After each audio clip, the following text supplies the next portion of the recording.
വരും സ്വാഭാവികമായിട്ട്. ചെറുപ്പം മുതലേ ചേച്ചി പൊതുവെ നല്ല ഭയങ്കര ധൈര്യമുള്ളൊരു കുട്ടിയായിരുന്നോ? അതോ നമ്മുടെ ലൈഫിലെ എക്സ്പീരിയൻസസിൽ നിന്ന് നമ്മളെല്ലാവരും പലതും പഠിക്കും അല്ലേ?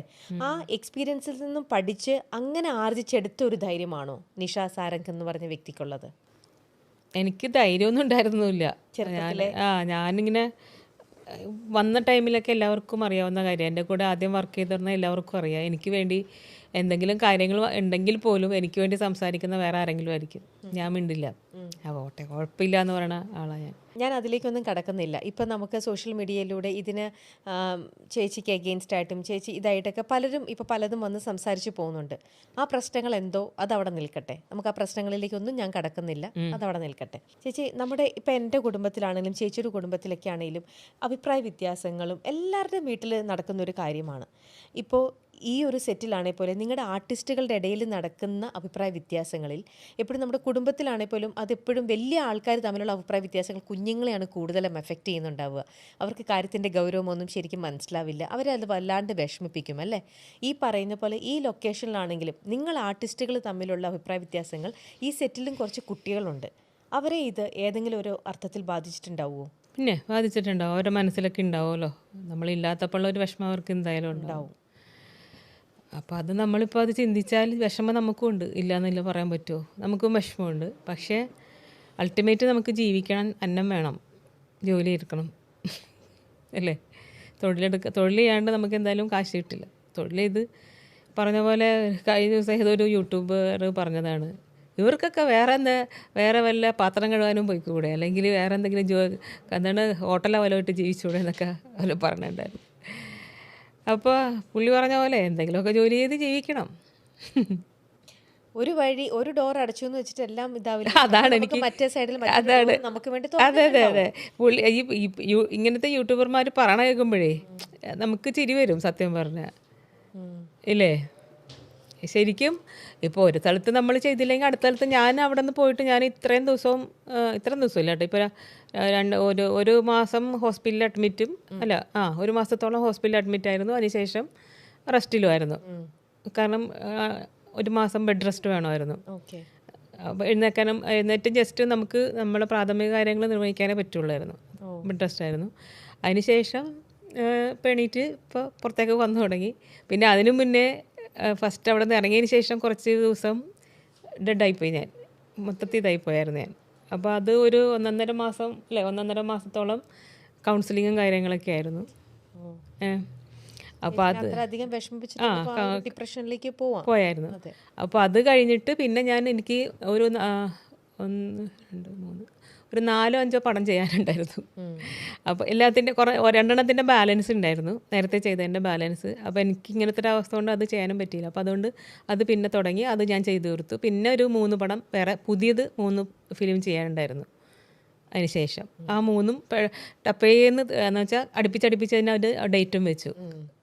അപ്പോൾ ഒന്ന് കഴിഞ്ഞപ്പോൾ ഒന്ന് അങ്ങനെ. അപ്പോൾ കണ്ടിന്യൂസ് അങ്ങനെ ആ ഒരു 3 മാസം അങ്ങനെ അങ്ങ് പോയി. 3 മാസം ഇങ്ങനെയും പോയി. ഇപ്പോൾ 6 മാസം കഴിഞ്ഞപ്പോൾ 7 മാസമായില്ലേ അവിടെ നിന്ന് പോന്നിട്ട്. 7 മാസമായി, 7 മാസം കഴിഞ്ഞു. 7 മാസമായി. അപ്പോൾ 3 മാസം കൊണ്ട് ആ പടവും തീർത്തു. ആ 3-4 പടം ഉണ്ടായിരുന്നു, അതും തീർത്തു. ഇതെല്ലാം പെൻഡിങ് ഉള്ള പടം അതും തീർത്തു. നേരെ പോയി ഹോസ്പിറ്റലിൽ അഡ്മിറ്റ് ആയതാണ്. വേദന ഉണ്ടായിരുന്നു, നല്ല വേദനയായിരുന്നു. ഈ ഉറങ്ങാൻ പറ്റാത്ത വേദനയായിരുന്നു. പോയി അഡ്മിറ്റായി. അങ്ങനെ അത് അപ്പോൾ കുറച്ച് കോംപ്ലിക്കേറ്റഡ് ആണ്. അപ്പോൾ അതുകൊണ്ട് അവർ 10-21 ദിവസം ഹോസ്പിറ്റലിൽ തന്നെ കിടന്നു. പിന്നെ വന്ന് ബെഡ് റെസ്റ്റ് ആയിരുന്നു. ഇനി ബെഡ് റെസ്റ്റ് ഒക്കെ മാറി ചേച്ചി എല്ലാം ആരോഗ്യവതിയായിട്ട് പൂർണ്ണമായിട്ട് എണീറ്റ് വരുമ്പോഴത്തേക്ക് ചേച്ചിക്ക് കുറേ നല്ല സിനിമകൾ കാത്തിരിക്കുന്നുണ്ടാവും. അപ്പോൾ ചേച്ചിക്ക് നല്ല ഡൈവേർഷൻസ് കിട്ടും. വേറെ സീരിയലുകളായിക്കോട്ടെ, വേറെയും ഇല്ല, പുതിയ പ്രൊജക്റ്റ് ആയിട്ടുണ്ട്. പിന്നെ എന്താണ് അല്ല, അതിപ്പോൾ അവർ തുടങ്ങാനിരുന്നതായിരുന്നു. അപ്പോഴാണ് എനിക്കിങ്ങനെ എനിക്ക് വേദന സഹിക്കാൻ പറ്റാത്തൊരു ഉറങ്ങാൻ പറ്റുന്നുണ്ടായിരുന്നില്ല.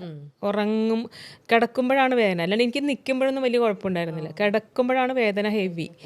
അപ്പോൾ അതുകൊണ്ട് പകൽ എനിക്കിഷ്ടമായിരുന്നു, രാത്രി ആകുമ്പോൾ എനിക്ക് ടെൻഷൻ തുടങ്ങും. കാരണം കിടക്കുമ്പോൾ എനിക്ക് വേദന വരും. അപ്പോൾ അങ്ങനെയാണ് പിന്നെ നമ്മൾ ഹോസ്പിറ്റലിലേക്ക്. അപ്പോൾ അവർ ഇങ്ങനെ പുതിയ പ്രൊജക്റ്റ് തുടങ്ങാൻ പോയപ്പോഴത്തേക്ക് ഞാൻ പറഞ്ഞു എനിക്കിങ്ങനെ ഇതിൻ്റെ കാര്യം പറഞ്ഞു ഞാൻ. അപ്പോൾ അവർ പറഞ്ഞ് അപ്പോൾ എന്താ ചെയ്യാൻ പറ്റും? ഞാൻ പറഞ്ഞു ഒരു 1-2 മാസം എനിക്ക് തരുകയാണെങ്കിൽ എനിക്കിത് റെസ്റ്റ് എടുത്തൊക്കെ വരാം അപ്പോൾ എന്ന് പറഞ്ഞു. അപ്പോൾ അവർ പറഞ്ഞു ആദ്യം ഞാൻ 1 മാസം ചോദിച്ചുള്ളൂ അവരുടെ അടുത്ത്, 1 മാസം റെസ്റ്റ് കിട്ടണം അത്രേ ഉള്ളൂ എന്ന് പറഞ്ഞ്. അപ്പോൾ അവർ പറഞ്ഞു ഓക്കെ എന്ന് പറഞ്ഞു. അങ്ങനെ പോയി ചെന്നപ്പോഴാണ് ഇത് കോംപ്ലിക്കേറ്റഡ് ആണ് പ്രശ്നം. അപ്പോൾ അവർ അത്രയും ദിവസം അഡ്മിറ്റ് ചെയ്യേണ്ടി വന്നു. അഡ്മിറ്റ് ചെയ്യുന്ന അത്രയും ദിവസം ബെഡ് റെസ്റ്റ് പറഞ്ഞു. അയ്യോ, അതാണ് നമുക്കിപ്പോൾ ഒരു വർക്കും ചെയ്യാൻ പറ്റില്ലല്ലോ. അപ്പം അങ്ങനെ അത് പറഞ്ഞപ്പോഴത്തേക്ക് നമുക്ക് പിന്നെ അവരോട് നമ്മൾ പിന്നെയും വിളിച്ചു പറഞ്ഞു ഇങ്ങനെ. അപ്പം അങ്ങനെ അവർ എന്തായാലും കുറച്ച് ദിവസം കിട്ടി. 1 മാസമൊന്നും എനിക്ക് ബെഡ് റെസ്റ്റ് കിട്ടിയില്ല. ഇപ്പോൾ ഇന്നത്തേക്ക് 24 ദിവസമായിട്ടുള്ളൂ. ഇരിക്കുമ്പോഴും ചെറിയ വേദനയുണ്ട് എനിക്ക്. അപ്പോൾ ഇപ്പോൾ കുഴപ്പമില്ല. ഇനിയിപ്പോൾ അവരോട് തുടങ്ങണത് കുറച്ച് ദിവസം കൂടെ കഴിഞ്ഞിട്ട് തുടങ്ങാൻ പറഞ്ഞിട്ടുണ്ട്. 1 ദിവസം പോയി ഞാൻ അവിടെ, ഈ കഴിഞ്ഞ ദിവസം മിനിയാന്ന് പോയി. അതിൻ്റെയാണ് ഇപ്പോൾ ഒരു പെയിൻ ഉണ്ട്. കാരണം വെച്ചാൽ അത്യാവശ്യം ഒരു ഇച്ചിരി എടുക്കണമായിരുന്നു അവർക്ക്. അപ്പോൾ അതുകൊണ്ട് പോയി ഒന്ന് സ്റ്റാർട്ട് ചെയ്തിട്ട് എന്താണെന്ന് പറയാൻ പറ്റുമോ? ഇല്ല, അതിപ്പോൾ പറയണില്ല എന്താണെന്ന്. ഓക്കെ, അതെന്തെങ്കിലും ആയിക്കോട്ടെ. അപ്പോൾ ഉടനെ തന്നെ നമുക്ക് ഇഷ്ടപ്പെട്ട നമ്മുടെ അത് വരുമെന്ന് ഞാനിപ്പോൾ അതുകൊണ്ട് പറഞ്ഞു സ്റ്റാർട്ട് ചെയ്ത് വെച്ചിട്ടുണ്ട്. എങ്കിൽ പോലും എൻ്റെ ആരോഗ്യാവസ്ഥ എങ്ങനെ പോകുമെന്ന് എനിക്കറിയില്ല. പറ്റും ചേച്ചി, അതാണ് പ്രശ്നം. പറ്റും. അപ്പോൾ ചേച്ചിക്ക് ഇപ്പം മനസ്സിനെ വിഷമിപ്പിച്ച പ്രശ്നങ്ങളെല്ലാം ചേച്ചിക്ക് മറക്കാനും പറ്റും. ചേച്ചി അല്ല, അത് ഇന്ന് നമ്മളെ ഇപ്പോൾ ഹോസ്പിറ്റലിൽ പോയിട്ട് വന്നിട്ടേ ഉള്ളേ.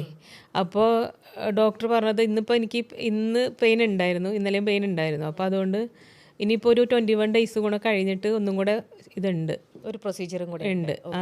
അപ്പോൾ അത് കഴിഞ്ഞാലേ അവർക്ക് പറയാൻ പറ്റുള്ളൂ എനിക്കിനി എപ്പോൾ വർക്ക് ചെയ്യാൻ പറ്റും. അപ്പോൾ ഇന്നും ഡോക്ടർ പറഞ്ഞത് അനങ്ങരുതെന്നാണ് പറഞ്ഞു വിട്ടിരിക്കണേ. അപ്പോൾ അതാണ്. അപ്പോൾ പുള്ളി പറഞ്ഞത് അനങ്ങാത്ത എന്തെങ്കിലും നിന്നൊക്കെ ഉള്ള എന്തെങ്കിലും അത് നമുക്ക് പറ്റും എപ്പോഴും. അപ്പോൾ അതുകൊണ്ട് നമ്മളത് കുറച്ച് അതെങ്ങനെ ആവുമെന്ന് എനിക്കറിയില്ല, ഒരു പ്രശ്നമാണ്. നോക്കാം, നമുക്ക് ഞങ്ങളും പ്രാർത്ഥിക്കാം ചേച്ചി എത്രയും പെട്ടെന്ന് അവർ വെയിറ്റ് ചെയ്യട്ടെ. 1 മാസം കൂടെ അവർക്ക് വെയിറ്റ് ചെയ്യാൻ പറ്റട്ടെ.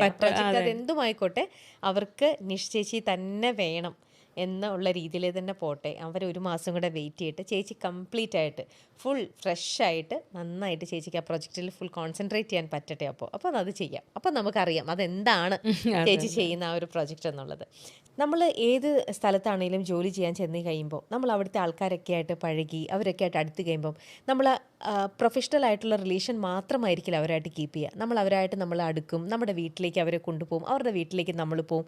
അങ്ങനെ നമ്മൾ നമ്മുടെ വീട്ടുകാരിൽ ഒരാളെ പോലെ തന്നെ, അത് ഏത് ജോലി സ്ഥലത്തുള്ള ആൾക്കാരാണെങ്കിലും അതെ, നമ്മൾ ഫാമിലീനെ പോലെ അവരെ കണ്ടുപോകും അല്ലേ. പക്ഷേ ചേച്ചിക്ക് എപ്പോഴെങ്കിലും തോന്നിയിട്ടുണ്ടോ നമ്മുടെ വർക്ക് ചെയ്യുന്ന സ്ഥലത്തെ ആൾക്കാർ പ്രൊഫഷണലായിട്ട് തന്നെ നമ്മൾ നിർത്തണം, അവരെ നമ്മുടെ പേഴ്സണൽ റിലേഷനിലേക്ക് കൊണ്ടുപോവുകയേ വേണ്ട, അത് ശരിയാവില്ല എന്ന് എപ്പോഴെങ്കിലും ചേച്ചിക്ക് തോന്നിയിട്ടുണ്ടോ? ഞാൻ ഇവിടെ വരുന്നതിന് മുന്നേ വരെ ഒരാളും എൻ്റെ വീടുമായിട്ടൊരു ബന്ധം ഉണ്ടായിരുന്നില്ല.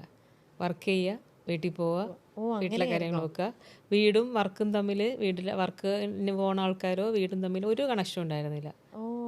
അങ്ങനെ തന്നെയാണ്. ഇപ്പോൾ ഇവിടെ 9 വർഷമല്ലേ, ഞാനിപ്പോൾ 26 വർഷമായില്ലേ വന്നിട്ട്.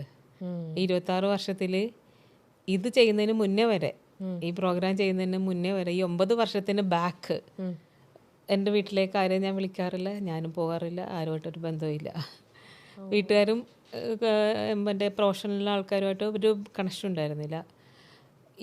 ഇത് തുടങ്ങി കുറച്ച് കഴിഞ്ഞതിന് ശേഷമാണ്, ഏതാണ്ട് ഇത് തുടങ്ങി ഒരു വർഷമോ 1.5 വർഷം കഴിഞ്ഞതിന് ശേഷമാണ്, 2 വർഷമൊക്കെ കഴിഞ്ഞതിന് ശേഷമാണ് വീട്ടുകാരായിട്ടൊക്കെ കണക്ഷൻ തുടങ്ങിയത്.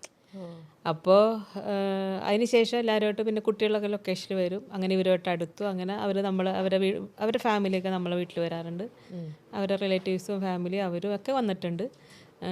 അപ്പോൾ അങ്ങനെ അവരുടെ വീട്ടിൽ ഞാൻ പോയിട്ടുണ്ട്, നമ്മളെല്ലാവരും അങ്ങോട്ടും ഇങ്ങോട്ടൊക്കെ പോയിട്ടുണ്ട്, കുട്ടികളും ഒക്കെ നിന്നിട്ടുണ്ട്. അങ്ങനെ എല്ലാവരും തമ്മിൽ അങ്ങോട്ടും ഇങ്ങോട്ട് കുട്ടികളൊക്കെ വന്നിട്ടുണ്ട്.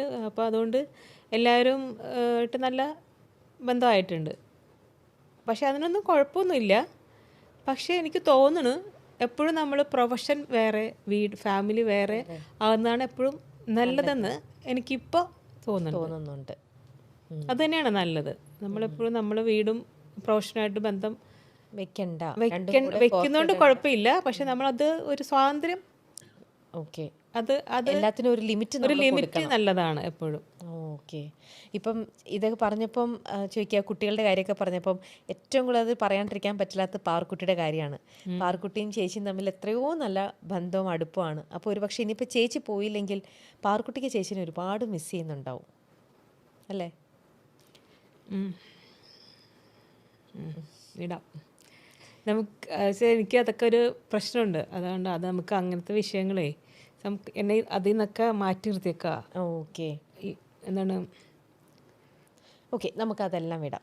ചേച്ചി സിനിമയിലൂടെയും സീരിയലിലൂടെയൊക്കെ ആയിട്ട് എത്ര കഥാപാത്രങ്ങൾ ചെയ്തിട്ടുണ്ട്. ചിലപ്പം ചേച്ചിക്ക് തോന്നിയിട്ടുണ്ടാകും, ഓ ഇത് ടൈപ്പ് കാസ്റ്റ് ചെയ്ത് വന്നല്ലോ. ചില ക്യാരക്ടർ റോളിന് ഒരു സിമിലാരിറ്റി ചിലപ്പോൾ തോന്നുമായിരിക്കാം. കാരണം നിരവധി എത്രയോ എണ്ണമാണ് ചേച്ചി ചെയ്തിരിക്കുന്നത്. പക്ഷേ അതിൽ തന്നെയും ചിലപ്പോൾ ആ കഥാപാത്രം അതിൻ്റെ സ്ക്രിപ്റ്റ് വായിക്കുമ്പോൾ അല്ലെങ്കിൽ ആ കഥാപാത്രം ചെയ്യുമ്പോൾ ഇത് ഭയങ്കര ഒരു ചാലഞ്ചിങ് ആണല്ലോ, ഞാൻ ഇതിനേക്ക് ഈ ഒരു കഥാപാത്രം എനിക്ക് ഭയങ്കര ത്രില്ലായിട്ട് തോന്നി, അല്ലെങ്കിൽ എനിക്കത് ഇനിയും ചെയ്യണം ഇത്തരത്തിലുള്ള, അങ്ങനെ ചേച്ചീനെ ഏറ്റവും കൂടുതൽ ഇഷ്ടപ്പെടുത്തിയ കഥാപാത്രങ്ങൾ അതെന്താണ്? എനിക്ക് ലോനപ്പൻ്റെ മാമോദീസ ഭയങ്കര ഇഷ്ടപ്പെട്ട കഥാപാത്രമാണ്. മേപ്പടിയാൻ ഇഷ്ടപ്പെട്ട കഥാപാത്രമാണ്. പ്രകാശം പറക്കട്ടെ ഏറ്റവും ഇഷ്ടപ്പെട്ട ഒരു കഥാപാത്രങ്ങൾ.